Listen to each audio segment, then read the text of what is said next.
Hello, જય શ્રી કૃષ્ણ। આજે 15 March, બધાને મારા વંદન। જય શ્રી કૃષ્ણ। સર્વદા સર્વભાવેન ભજનીયો વ્રજાધિપ સ્વસ્યામેવ ધર્મો હિ નાન્યઃ કવાપી કદાચન એવં સદાસ્મ કર્તવ્યમ સ્વયં એવં કરિષ્યતિ પ્રભુ સર્વસમત્તતો નિશ્ચિતતામ વ્રજેત यदि श्री गोकुलाधीशो धृत सर्वात्मना हृदि ततः किम परम ब्रूहि लौकिक वैदिकरपि अतः सर्वत्मन शश्वत गोकुलेश्वर पादयो मरणं भजनं चापि न त्याज्यामिति मे मति इति श्रीमद्वल्लभाचार्य विरचिता चतुश्लोकी समाप्त। हे प्रभु, आ चतुश्लोकी आपणे शुं सूचवे छे कि सर्व प्रत्ये सद्भाव राखो अने सर्व प्रत्ये संभाव राखो। सर्वदा सर्वभावेन बधा ज प्रत्ये हमेशा एक ज सरखो भाव आपणे राखीए। आजे डोलोत्सवना दिवसो पूर्ण थया। काले परम दिवसे बधाए होळीनो आनंद माण्यो।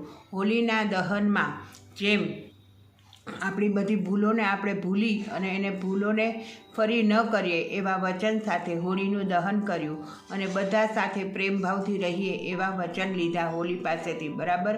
અને બીજે દિવસે આપણે બધા ખૂબ રંગોથી રંગાણા। એ રંગો તો આપણા મિત્રને ક્યારેય ન ભૂલાય એવા મિત્રો સાથે રંગોથી રમ્યા અને એ રંગ આપણી ઉપર કાયમ ચડી રહે એવો રંગ આપણને લાગી ગયો છે। ભગવાનનો ડોલોત્સવ તો આખું વર્ષ આપણને ફરી પાછો યાદ આવશે, રશિયા પણ યાદ આવશે, પણ એ બધું તો ફરી વિસરવું જ પડશે। રશિયાનો આનંદ તો 40 દિવસનો ખેલનો આનંદ તો ખરેખર ખૂબ જ આનંદ હતો અને એ આનંદ કેમ પૂરો થયો આજે એ પણ આપણને મજા નહીં આવે। હવે કોઈ લેડીઝને ગમશે ને, ગૃહિણીઓને રશિયાનો આનંદ ખરેખર પૂર્ણ આનંદ હોય છે। અને ડોલોત્સવ એટલે શું કે પર્ણ અને પત્તા। ડોલ એટલે પર્ણ અને પત્તું, અને પર્ણ અને પત્તાથી ઝૂલેલો ઝૂલો એટલે એને ડોલ કહેવાય છે।